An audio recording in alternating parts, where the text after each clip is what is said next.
rahimakumullah.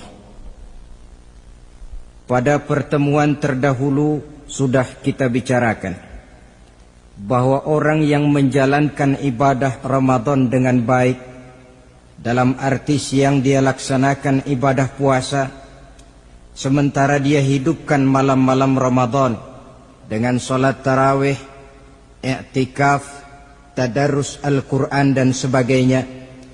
Orang yang semacam itu keluar dari Ramadan dijanjikan oleh Allah, ghufira lahu ma taqaddama min zambihi, diampunkan segala dosa yang pernah dia kerjakan. Sehingga ia keluar dari bulan Ramadan seperti bayi baru dilahirkan oleh ibunya, bersih, tidak punya dosa kepada Allah lantaran sudah dibersihkan oleh ibadah Ramadan. Jadi dalam Islam dosa itu ditebus dengan taubat, dengan amalan kita sendiri, bukan dengan uang, tidak juga dengan beras. Saya percaya kalau dosa bisa ditebus dengan beras misalnya, barangkali Menteri Pertanian akan lebih dulu masuk surga. Kalau dosa bisa ditebus dengan uang, mungkin gubernur bank sentral atau para menteri keuangan akan menjadi penghuni surga nomor 1. Dalam Islam dosa ditebus dengan taubat kepada Allah. Orang yang melaksanakan ibadah dengan baik di bulan Ramadan, keluar Ramadan masuk 1 Syawal seperti bayi baru dilahirkan oleh ibunya. Pantas dia mengucapkan minal aidin, semoga kami termasuk orang yang kembali kepada fitrah, suci, bersih. Dia rayakan hari itu, hari di mana dia kembali kepada kesucian. Itulah hakikat daripada Idul Fitri. Dengan kata lain, Idul Fitri ini tidak bisa dilepaskan kaitannya dengan ibadah Ramadan. Hanya oleh karena kita melaksanakan ibadah Ramadan, maka kita rayakan Idul Fitri. Dengan bahasa yang lebih langsung, sebenarnya yang berhak merayakan Idul Fitri mereka yang mengisi Ramadan dengan kegiatan ibadah. Saudara-saudara kaum muslimin yang berbahagia, lalu bagaimana prosesnya? Yang pertama, manakala datang senja akhir Ramadan, wajiblah kita mengeluarkan zakat fitrah. Sebab Rasulullah sallallahu alaihi wasallam bersabda, "Saumul 'abdi mu'allakun ma baina as-sama'i wal ardi hatta yu'addiya shadaqatal fitri." Sesungguhnya puasa seorang hamba bergantung antara langit dan bumi, yakni belum diterima oleh Allah sampai dia mengeluarkan zakat fitrahnya. Memang boleh mengeluarkan zakat fitrah itu sejak awal Ramadan. Itu waktu yang dibolehkan. Jadi saudara tidak mau sibuk, begitu 2 hari puasa lalu bayar zakat fitrah, boleh. Tetapi waktu yang wajib sejak terbenam matahari akhir Ramadan. Waktu yang terbaik untuk membayar zakat fitrah selesai sholat subuh sebelum orang berangkat melaksanakan sholat Idul Fitri. Waktu yang makruh setelah orang selesai sholat Idul Fitri lalu baru bayar zakat fitrah, makruh di situ. Sedangkan waktu yang haram apabila matahari terbenam pada hari raya tanggal 1 Syawal baru mau bayar zakat fitrah, sudah haram hukumnya. Jadi diawali dengan membayar zakat fitrah, dan ini merupakan realisasi daripada latihan puasa, cinta kepada fakir miskin. Orang bilang kan bulan Ramadan itu katanya bulan latihan. Kata orang Jawa, month of training. Bulan latihan. Apa sih perlunya latihan? Kalau PSSI masuk latihan, tentu keluar latihan mainannya makin bagus. Elias Pikal masuk latihan, keluar latihan gaya tinjunya makin hebat. Itu perlunya latihan. Kalau latihan tiap hari tapi main kalah terus, orang kan bilang buat apa latihan kalau main kalah terus. Kita muslimin selama Ramadan sebulan penuh masuk latihan. Latihan sabar, latihan jujur, latihan disiplin, latihan sederhana, latihan mengendalikan nafsu. Berhasil atau tidaknya latihan itu kelihatan dalam gaya hidup kita sesudah keluar Ramadan. Kalau tidak, Ramadan sabar, habis Ramadan habis sabarnya. Ramadan rajin ke masjid, selesai Ramadan selesai ke masjidnya. Ramadan rajin baca Quran, selesai Ramadan selesai rajinnya. Itu pertanda latihan tidak berhasil. Maka salah satu latihan ini kita buktikan kecintaan kita kepada fakir miskin dengan kewajiban membayar zakat dan zakat fitrah. Ya Allah, sudah saya rasakan bagaimana tidak enaknya lapar dan haus. Sudah saya rasakan bagaimana tidak enaknya penderitaan orang-orang fakir dan miskin yang tiap hari kelaparan dan kehausan. Sebagai pertanda ya Allah, saya keluarkan zakat fitrah ini untuk orang-orang fakir dan miskin. Itu kita keluarkan pada saat matahari akhir Ramadan terbenam. Masuk malam pertama bulan Syawal. Malam takbiran kalau istilah di kampung kita ini. Allah Subhanahu wa taala dalam Al-Qur'an menjelaskan walitukmilul iddata. Hendaklah engkau sempurnakan jumlah bilangan hari puasamu. Berpuasa sebulan penuh. 30 hari atau lebih sering 29. Bila sudah sempurna hari puasa itu, walitukabbirullah, hendaklah engkau agungkan Allah. Hendaklah engkau bertakbir. Oleh karena itu disunahkan menghidupkan malam 1 Syawal, malam hari raya Idul Fitri itu dengan memperbanyak takbir.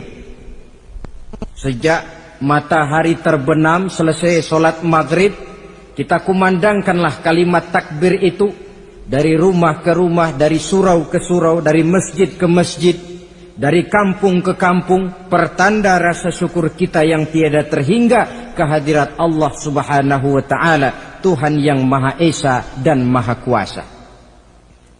Entah kenapa bila matahari akhir Ramadan terbenam, datang malam 1 Syawal, berubah perasaan kita. Sedih menjadi gembira, sukar menjadi mudah, hati yang tadinya digenangi air kebencian berubah menjadi hati yang penuh dengan cinta kasih kepada sesama. Kumandang takbir bagi orang-orang yang hidup tinggal di rantau, mengingatkan dia kepada kampung halamannya. Terkenang dia sungai tempat dia mandi, lapangan tempat dia bermain. Oi kampuang nan jauh di mato katanya. Sehingga orang-orang yang tinggal di tanah rantau diusahakannya benar supaya bisa berlebaran pulang mudik katanya, nak berkumpul dengan sanak keluarganya supaya lebih mudah bersilaturahmi sambil mengenang masa-masa lalu di kampung halaman. Jadi setelah zakat fitrah kita tunaikan, sambutlah malam Idul Fitri itu dengan memperbanyak takbir. Ini disunahkan. Menghidupkan malam lebaran dengan memperbanyak takbir, bukan memperbanyak bakar petasan. Itu kan pekerjaan mubazir, dan mubazir itu jelas perbuatan setan. Ada yang bilang katanya bakar petasan itu nambah syiar. Syiar macam mana datang dari petasan? Sebagian lagi berjaga-jaga juga, tapi bukan dengan memperbanyak takbir. Bergadang-gadang di pinggir jalan, ngebut dengan kendaraan aneka warna. Tidak itu yang diajarkan agama. Berkumpul kita di surau, berkumpul kita di masjid, paling kurang berkumpul di rumah dengan keluarga. Ramai-ramailah kita bertakbir, memanjatkan puji dan syukur kepada Allah. Ya Allah, kalau tidak lantaran petunjukmu, sulit rasanya melaksanakan perjuangan yang berat sebulan penuh ini. Melatih diri, membina takwa, mengharap ridha.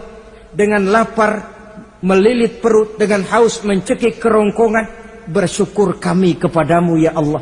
Dan sebagai pertanda kami kumandangkan kalimat takbir memuji keagungan dan kebesaran-Mu. Allahu Akbar, Allahu Akbar, Allahu Akbar, walillahil hamd. Saudara-saudara kaum muslimin rahimakumullah. Di dalam satu hadis dari Ubadah bin Samit diriwayatkan oleh Imam Tabrani, bersabda Rasulullah sallallahu alaihi wasallam, "Man ahya lailatal fitri lam yamut qalbuhu yauma tamutul qulubi." Barang siapa yang menghidupkan malam Idul Fitri, maka hatinya itu tidak akan pernah mati pada saat hati-hati orang lain menjadi mati. Kita yang paling khawatir dalam hidup ini, pada saat hati kita sudah mati selagi jasad masih hidup, menjadilah kita bangkai berjalan dalam pandangan Allah. Badan hidup tapi hati mati, bangkai berjalan dalam pandangan Allah. Jadi ini hakikat merayakan Idul Fitri. Puasa Ramadan sebulan penuh, malamnya ibadah, menunaikan zakat fitrah, lalu malamnya menghidupkan malam dengan takbiran. Yang terjadi kan kita lihat adat yang dibesarkan, ibadat ditinggal. Puasa tidak, tarawih apalagi, lebaran kurang seminggu sudah lebih sibuk dia daripada yang puasa. Ke pasar kayaknya pasar mau dibeli semua. Rumah pun dicat, dikapur, baju diperbarui. Itu kan kulit. Memang lebih bagus kalau kulitnya baik, isinya pun baik. Tapi yang lebih penting daripada sekedar kulit adalah isi. Hakikat merayakan Idul Fitri kembali kepada kesucian. Kita bersih, tidak punya dosa kepada Allah. Itu kita rayakan. Dengan apa?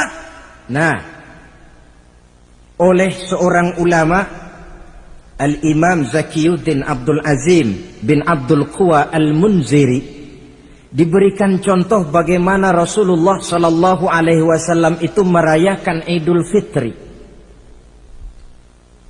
Beliau berkata, yuhibbu sallallahu alaihi wasallam ayyuqabilal 'ida bil bisri was surur.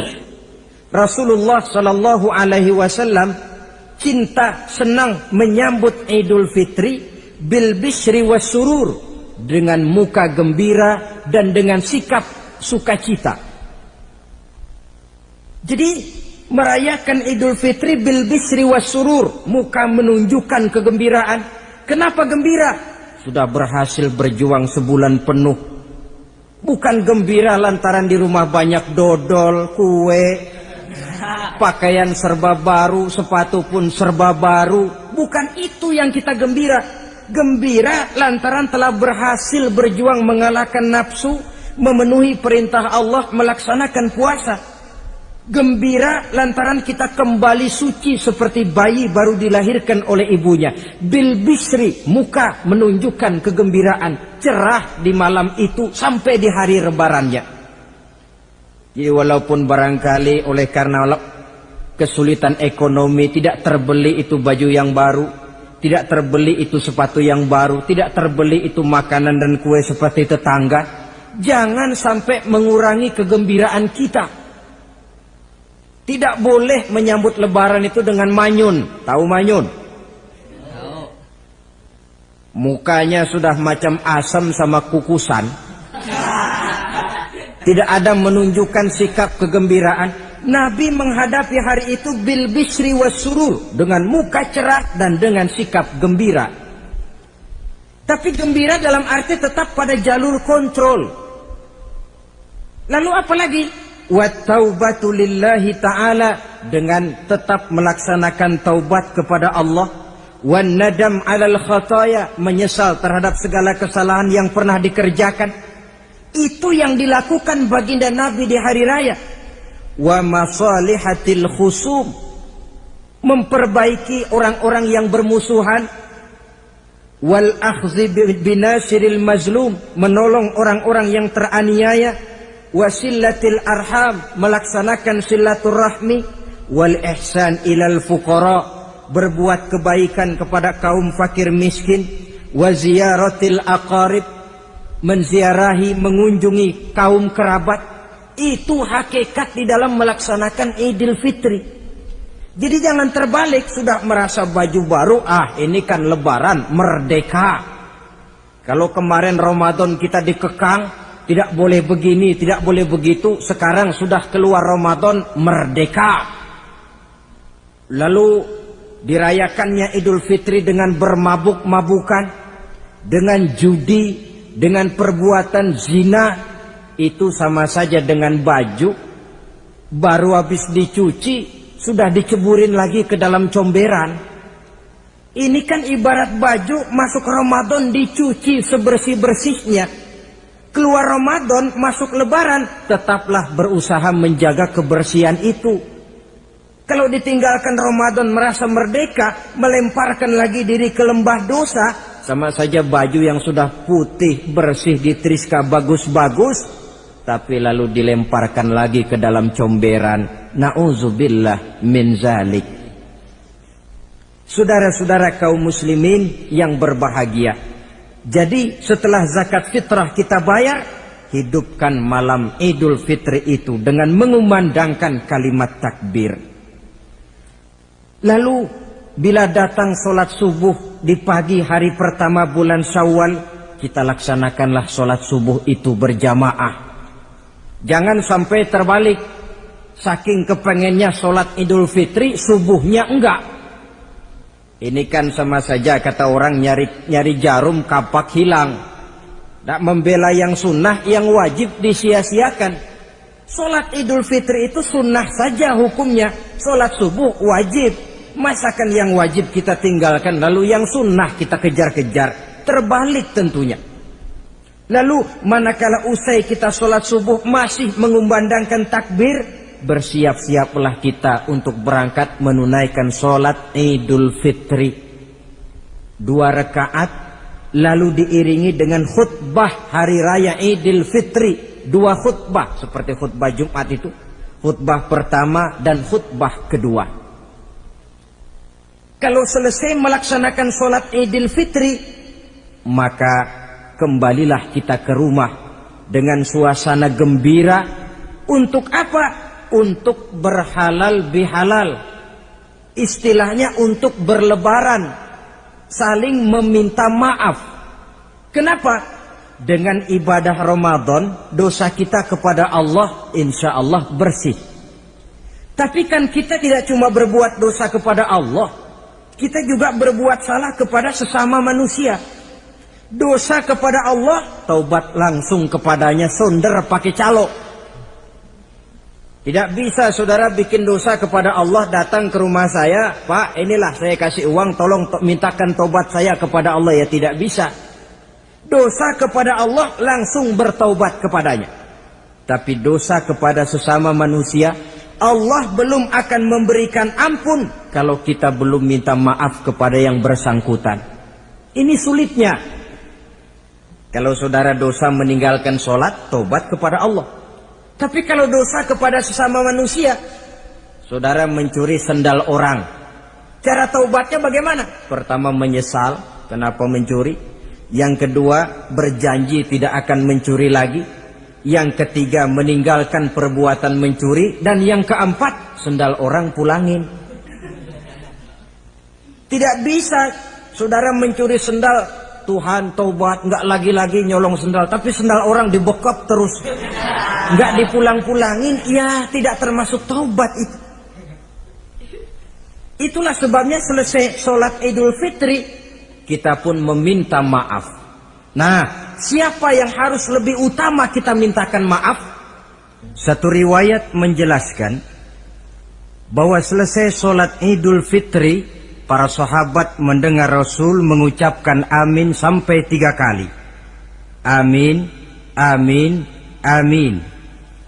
Heran para sahabat, ini Rasulullah tidak ada angin, tidak ada hujan, kenapa amin sampai 3 kali? Mereka pun bertanya, ya Rasul, tadi amin sampai 3 kali kenapa? Kalian tidak tahu? Tidak tahu ya Rasul. Begini, tadi itu selesai sholat, turun malaikat Jibril kepada saya. Beliau berkata, "Ya Muhammad, saya hendak berdoa kepada Allah. Maukah kau mengaminkan?" "Silahkan Jibril, berdoalah, saya akan mengaminkan." Rasul berdoa, Nabi mengaminkan. Doanya berisi 3 macam permohonan, maka Rasul pun 3 kali mengucapkan amin. Logikanya, kalau sudah malaikat Jibril yang berdoa, lalu Rasul yang mengaminkan, apa iya doanya itu meleset? Apa isi doa malaikat Jibril? Yang pertama doa beliau, "Ya Allah, hari ini," 1 Syawal ketika itu, "saya mohon kepadamu, janganlah engkau terima puasa dan ibadahnya anak yang durhaka kepada kedua orang tuanya." Rasul di belakang, amin. Anak yang durhaka kepada ibu bapaknya. Ya, Ramadan dia puasa di siang hari, malam dia taraweh, dia tadarus Al-Quran. Kalau sudah durhaka kepada ibu bapaknya, ibadahnya didoakan oleh malaikat Jibril, diaminkan oleh Rasul agar tidak diterima oleh Allah Subhanahu wa ta'ala. Sebab itu manakala usai sholat Idul Fitri, pulang kita ke rumah, bersimpuhlah kepada ibu bapak, meminta maafnya, meminta ridhonya. Ibu kita yang telah mengandungkan kita, melahirkan kita antara pilihan hidup dan mati. Bapak yang pergi pagi pulang sore, peras keringat banting tulang untuk mendidik dan membesarkan kita. Demi setelah kita yang anak ini jadi orang, kadang-kadang lupa kacang akan kulitnya. Bagaimanapun tinggi status sosial seorang anak, bagaimanapun banyak gelar di sandangnya, bagaimanapun kayanya dia, kalau sudah durhaka kepada kedua orang tuanya, alamat hidup tidak akan memperoleh keberkahan. Doa malaikat Jibril yang kedua, "Ya Allah, hari ini saya mohon kepadamu, jangan engkau terima puasa dan ibadahnya suami istri yang tidak saling memaafkan." Sebab itu seorang suami, seorang istri, selesai turun sholat Idul Fitri, hendaklah berlapang dada si suami memaafkan istrinya, meredokannya. Si istri pun bersimpuh meminta maaf dan ridho suaminya. Istri yang durhaka kepada suaminya. Sebab itu tidak heran kalau Rasul dalam satu hadis pernah menjelaskan, "Ayyumam ra'atin matat wa zawjuha anha radin illa dakhalatil jannah." Kalau ada seorang perempuan meninggal dunia, suaminya ridho kepadanya, itu perempuan akan masuk surga. Ini artinya, kalau seorang perempuan meninggal, suaminya tidak ridho kepadanya, biar dia tukang sholat, biar dia ahli puasa, biar dia hadir di majelis taklim manapun, meninggal tidak diridhoi suaminya, pintu surga belum dibukakan sampai suaminya ridho kepadanya. Riwayat lain menjelaskan bahwa sepulang Isra dan Mi'raj, Rasul bercerita kepada para sahabat, "Saya dalam perjalanan Mi'raj itu diperlihatkan neraka." "Neraka ya Rasul?" "Iya." "Lalu bagaimana?" "Saya lihat isinya kok kebanyakan perempuan." "Perempuan?" "Heeh." "Laki bagaimana ya Rasul?" "Laki juga tidak sedikit." "Kenapa lebih banyak perempuan ya Rasul? Apa mereka tidak sholat?" "Sholat." "Tidak puasa barangkali?" "Mereka rajin puasa." "Tidak suka mengaji barangkali?" "Mungkin lebih rajin dia dari suaminya." "Lalu apa penyakitnya ya Rasul?" Beliau menjawab, "Hunna yakfurnal asir." Penyakit perempuan itu dimanapun, tidak pandai bersyukur, kurang rasa terima kasih kepada suaminya. Suaminya yang bertahun-tahun pergi pagi pulang sore, peras keringat banting tulang untuk menghidupi keluarga, sekali saja terselip berbuat salah, hilang jasanya yang bertahun-tahun itu. Cuma salahnya saja yang diingat. Ibarat kata pepatah, panas setahun, habis dibalas oleh hujan satu hari. Habis dibalas oleh hujan satu hari. Malaikat Jibril yang ketiga, ya Allah, hari ini saya mohon kepadamu, janganlah engkau terima puasa dan ibadahnya muslim yang tidak mau memaafkan sesama saudaranya muslim. Tugas kita adalah meminta maaf, tetapi memberi maaf lebih mulia, karena memang memberi maaf lebih sulit daripada meminta maaf. Oleh sebab itu momen hari raya Idul Fitri intinya adalah halal bihalal. Bukan lalu merasa merdeka sudah ditinggalkan oleh Ramadan, berbuat sesuka hati, yang laksana baju sudah dibersihkan tapi dibenamkan kembali ke dalam lumpur. Yang kita inginkan agar bersih hubungan kita dengan Allah dan baik juga hubungan kita kepada sesama manusia. Hadis yang kedua, pada suatu hari ketika kumpul dengan para sahabat, Rasul bertanya, "Atadruna manil muflis?" Saudara-saudara, tahu nggak siapa orang bangkrut, orang sial, orang yang tidak beruntung itu siapa? Pertanyaan yang menarik. Jawaban sahabat macam-macam. Ada yang bilang, al-muflisu fina man la dirham lahu wa la mata'. Ya Rasul, menurut pendapat kami, orang yang bangkrut, orang yang sial, yang tidak punya duit dan tidak punya harta. Itu jawab sahabat, dan begitu jawab banyak orang sekarang. Siapa yang banyak uang, raja dia. Yang tidak punya uang, bangkrut dia. Sampai-sampai pepatah orang Arab bilang, innad darahima fil amakini kulliha taksur rijala mahabatan wa jalala. Uang itu di mana-mana katanya bikin hebat orang yang memilikinya. Coba lihat orang yang tidak punya uang dengan yang punya uang, jangan gaya hidupnya, gaya jalannya saja lain. Coba orang kerja itu hari Kamis sama hari Sabtu lain jalannya. Hari Kamis loyo, lesu, manyun. Tapi kalau sudah hari Sabtu gagah bukan main. Kenapa? Ada uang di kantongnya. Wahia lisanun liman arada fasahatan. Uang adalah lidah yang paling fasih untuk bicara. Bicara lidah macet, coba uang yang bicara. Talk share. Wahia silahun liman arada qitalan. Uang juga senjata paling ampuh bagi orang yang mau maju ke medan perang. Tapi apa benar begitu? Rasul menjawab, innal muflisa min ummati. Orang yang bangkrut dari golongan umatku. Umatku bukan orang lain. Bukan mereka yang tidak punya uang, kata Rasul. Bukan mereka yang tidak banyak hartanya.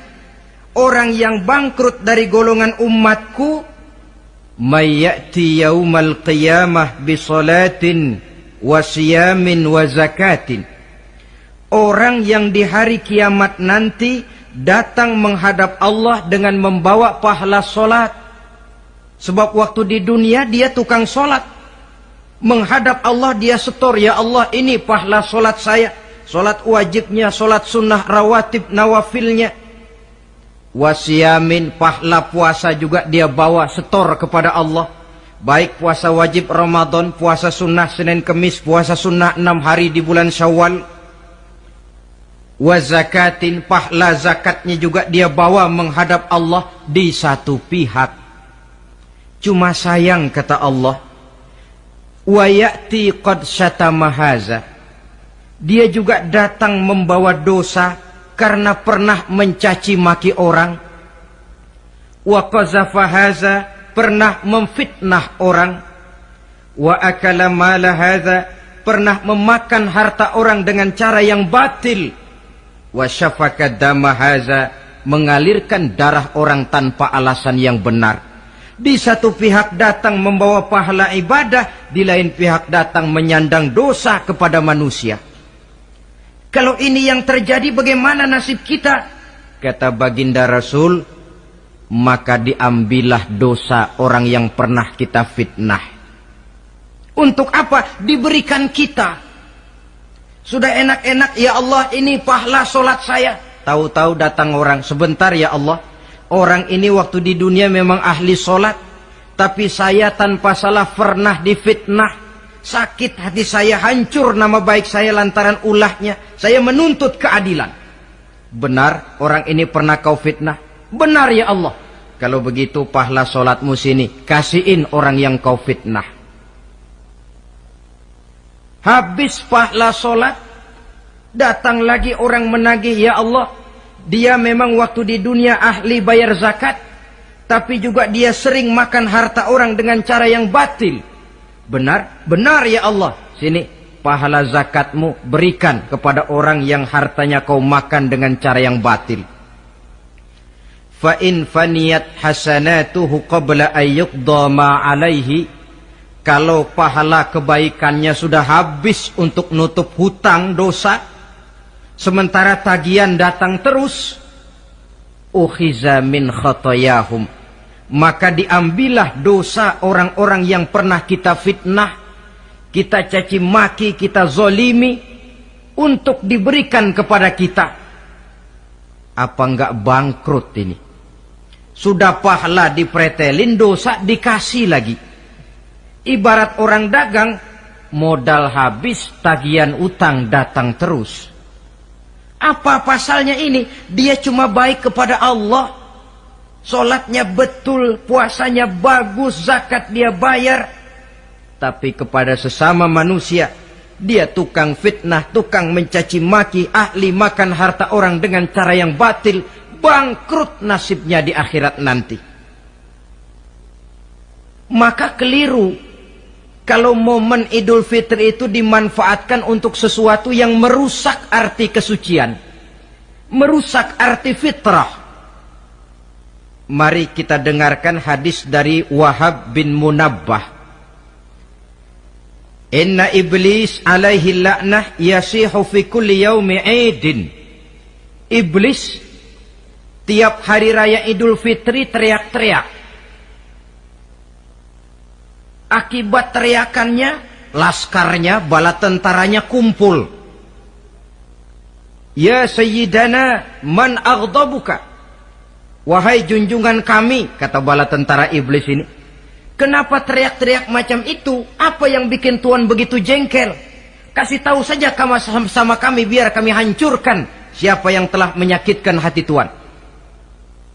Kata iblis, tidak ada yang nyakitin hati saya. Cuma kamu perlu tahu, kata iblis, innallaha qad ghafara li hazihil ummah fi hadzal yaum. Hari ini, hari Idul Fitri, Allah telah mengampunkan dosa umat yang berpuasa. Itu yang nyakitin hati saya. Setengah mati saya menggoda mereka, supaya mereka mabuk, supaya mereka zina, supaya mereka judi, supaya mereka merusak. Mereka puasa di bulan Ramadan, hari ini Allah ampunkan dosa mereka. Apa enggak sakit hati saya? Lalu apa tugas kami Tuhan? Kata tentara iblis ini, fa'alaikum an tusghiluhum bil lazat wa syahawat wa syurbil khamr. Kata iblis, kasih komando dia, begini saja, kau rusak mereka, umat Islam yang dosanya hari ini diampuni, kau rusak mereka bil lazat, dengan segala macam kelezatan, wasyahawat, dengan memperturutkan hawa nafsu, wasyurbil khamr, dengan meminum minuman yang memabukkan di hari raya Idul Fitri ini. Jadi kalau mereka datang bermaaf-maafan, Allah sudah mengampuni dosa mereka, tolong kau rusak suasana itu, tanamkan kepada mereka supaya menikmati hari ini dengan segala macam kelezatan, memperturutkan hawa nafsunya, meminum minuman keras, hanyut di meja judi, sehingga melupakan arti hakikat Idul Fitri yang sebenarnya. Di akhir riwayat ini Nabi pesan, oleh karena itu kata Nabi, ijtahidu yaumal fitri fis sadaqah wa a'malil khair wal birri minas salah waz zakah wat tasbih wat tahlil.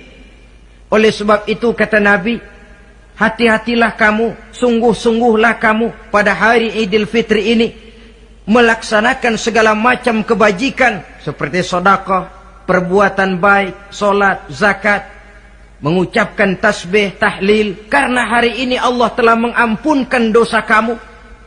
Jadi jangan dinodai hari yang bersih itu dengan perbuatan-perbuatan yang tercela. Inilah kelirunya kalau adat lebih dibesarkan daripada ibadat.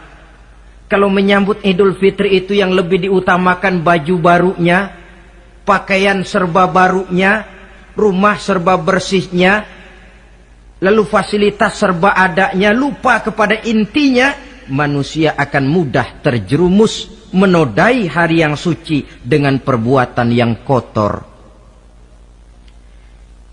Saudara-saudara, ma'asyiral muslimin rahimakumullah. Karena itu Rasulullah sallallahu alaihi wasallam pernah menjelaskan apa hakikat hari raya sebenarnya. Beliau berkata, lil mu'mini khamsatu a'yad. Orang beriman mempunyai 5 hari raya. Yang kita tahu kan gampangnya Idul Fitri, Idul Adha, kan itu.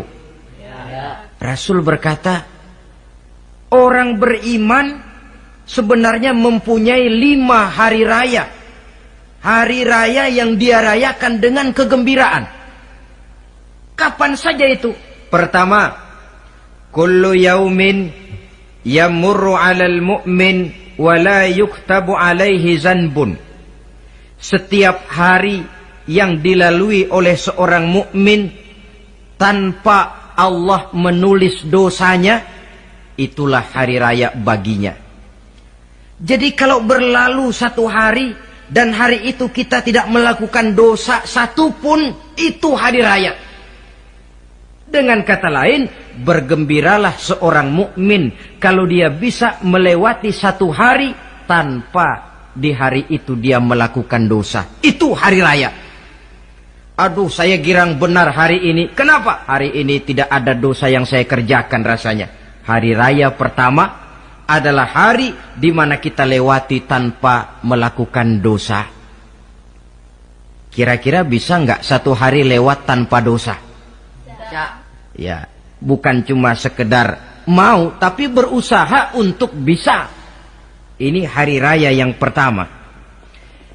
Yang kedua kata Nabi, al-yaumul ladzi yakhruju fihi minad dunya bil iman wasyahadah wal ismah min kaidis syaitan.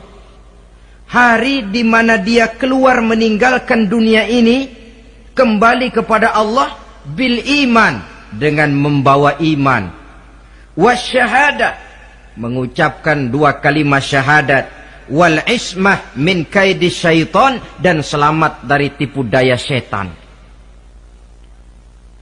Saudara-saudara, mati membawa iman, sempat mengucapkan 2 kalimat syahadat, selamat dari tipu daya setan, itu hari raya kita. Sebab apa? Yang paling kita khawatir kalau sudah meninggalkan dunia tanpa membawa iman, tidak sempat mengucapkan 2 kalimat syahadat. Nah, supaya kita mati bisa mengucapkan 2 kalimat syahadat, caranya bagaimana? Ya tergantung latihan dan kebiasaan. Orang kepengen kaya mesti latihan kaya. Orang kepengen bisa nyanyi mesti latihan nyanyi. Orang yang dalam hidupnya sering mengucapkan 2 kalimat syahadat, insya Allah di akhir hayatnya pun kalimat itu yang akan diucapkannya. Makanya kalau Allah pesan, la tamutunna illa wa antum muslimun, jangan kamu mati kecuali dalam Islam. Bagaimana supaya kita mati dalam Islam? Hidup ini pun biasakan dalam Islam. Hanya mereka yang membiasakan hidup secara Islam, insya Allah bisa mati dalam lingkungan Islam. Ini hari raya yang kedua. Yang ketiga, al-yaumul ladzi yujawizu fihi sirat wa ya'manu min ahwalil qiyamah. hari di mana dia lewat di atas sirat dan aman dari huru-hara hari kiamat, lewat di atas sirat dengan selamat, itu hari raya yang membawa kegembiraan. Yang keempat, al-yaumul ladzi yadkhulu fihi al-jannah wa ya'manu minal jahim, hari di mana dia masuk ke dalam surga dan aman dari siksaan neraka. Hari raya terakhir, al-yaumul ladzi yanzuru fihi ila rabbih, hari di mana dia bertemu dengan Allah Tuhannya. Itu hari raya terbesar. Masuk surga itu enak, tapi bertemu Allah jauh lebih enak. Sama saja kita masuk istana negara itu nikmat, tapi bertemu presiden jauh lebih nikmat. Mungkin begitu masuk istana negara kita heran, kagum melihat lukisan, melihat dekorasi, tapi begitu bertemu dengan kepala negara, lupa kita dengan indahnya bangunan istana negara. Mungkin ketika masuk surga kita kagum, begitu luar biasa kenikmatannya. Ketika bertemu dengan Allah, hilang kenikmatan surga, tertutup oleh nikmatnya bertemu Allah. Ma'asyiral muslimin rahimakumullah. Nah, lalu ada satu tradisi di negara kita ini yang disebut acara halal bihalal. Di Arab ini tidak ada. Dan memang halal bihalal itu bahasa Arab yang di Arab sendiri tidak terpakai. Halalun bihalalin artinya saling halal menghalalkan. Maksudnya saling maaf memaafkan. Kemarin saudara tanpa salah saya pukul, haram. Kesempatan ini tolong dihalalkan, artinya tolong dimaafkan. Karena kita bertemu seorang-seorang sulit, datang dari rumah ke rumah pun memakan waktu. Biasanya pun orang mengadakan acara kumpul, entah itu organisasi, entah itu kantor, entah itu keluarga besar, kumpul dalam satu acara yang lazimnya mereka sebut dengan halal bihalal. Rangkaiannya tidak terpisahkan dari puasa Ramadan, Idul Fitri, dan halal bihalal. Artinya, karena kita melaksanakan puasa di bulan Ramadan, maka kita rayakan Idul Fitri. Di dalam merayakan Idul Fitri, kita laksanakan acara halal bihalal. Tidak terpisahkan. Tapi rupanya halal bihalal ini sudah jadi milik nasional. Ya, kita ikut bersyukur menjadi milik nasional. Tetapi yang paling merasakan nikmatnya tentu mereka yang mengikuti prosesnya sejak semula. Pelaksanaan ibadah puasa, melaksanakan zakat fitrah, menunaikan sholat Idul Fitri, sampai kepada berhalal bihalal. Kemudian satu hadis lagi, Rasulullah sallallahu alaihi wasallam bersabda, "Isnani la yanzurullahu ilaihima yaumal qiyamah." Ada dua golongan manusia yang di hari akhirat nanti tidak akan dipandang oleh Allah, tidak akan diopeni oleh Allah. Siapa mereka?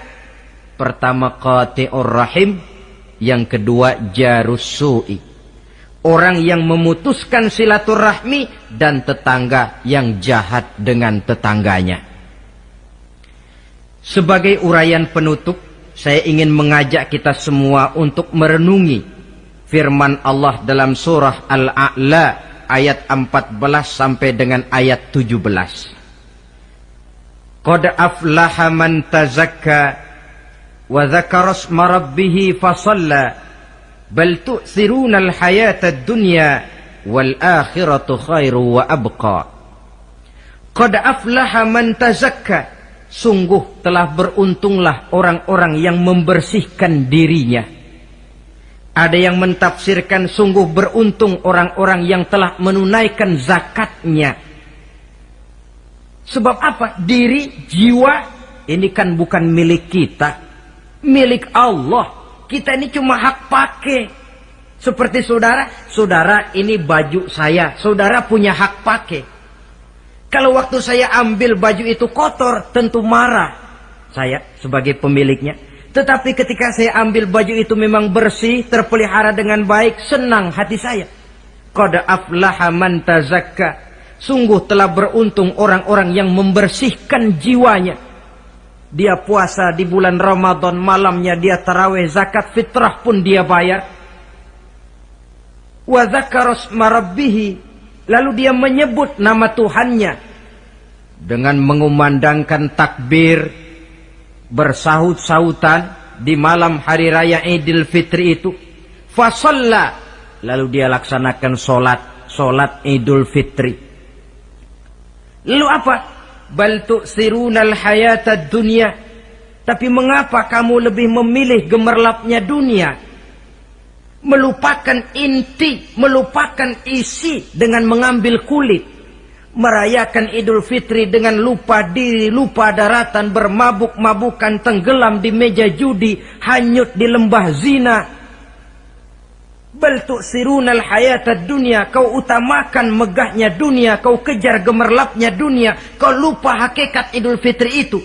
Wal akhiratu khairun wa abqa, padahal akhirat itu lebih baik dan lebih kekal bagi kamu.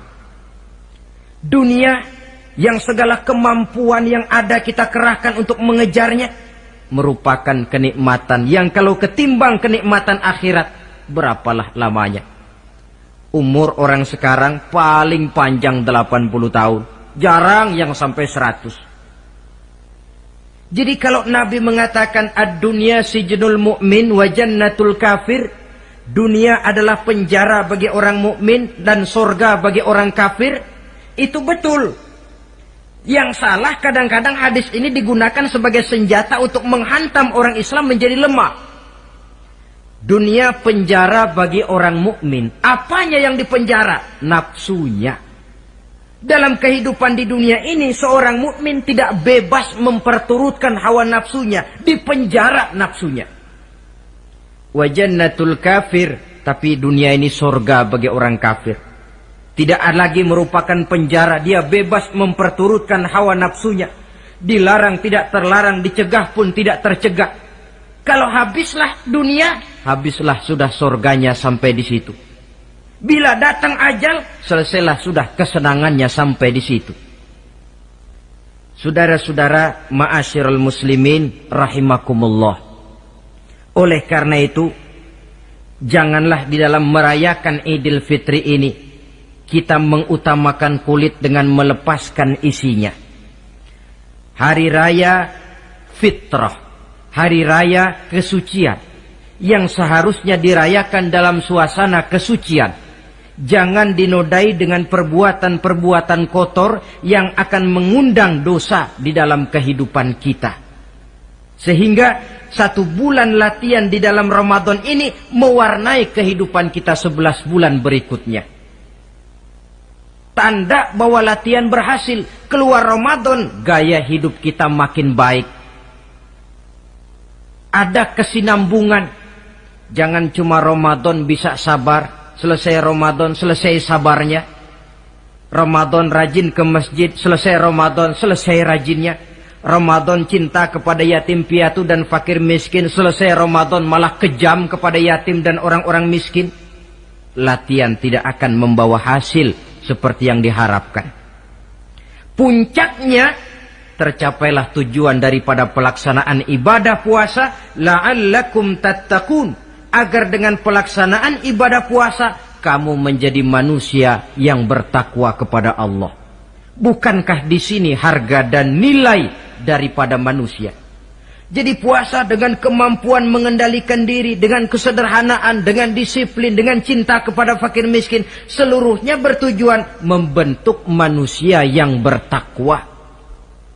Dan saya yakin bukan suatu kebetulan kalau di dalam GBHN, garis besar haluan negara kita, dirumuskan bahwa tujuan pendidikan di Indonesia membentuk manusia yang bertakwa kepada Tuhan yang Maha Esa. Saya yakin itu bukan kebetulan. Saya percaya itu bukan hasil lamunan karena yang duduk di DPR, MPR orang bonafid semua. Tujuan pendidikan, apapun nama pendidikan itu, harus mengarahkan, membawa manusia Indonesia menjadi orang yang bertakwa kepada Tuhan. Dan dalam artian kita, takwa itu tidak lain kemampuan melaksanakan segala yang diperintah Allah dan kesanggupan menjauhi segala yang dilarangnya. Ma'asyiral muslimin rahimakumullah. Karena itu saya ingat benar, orang-orang tua kita itu betul.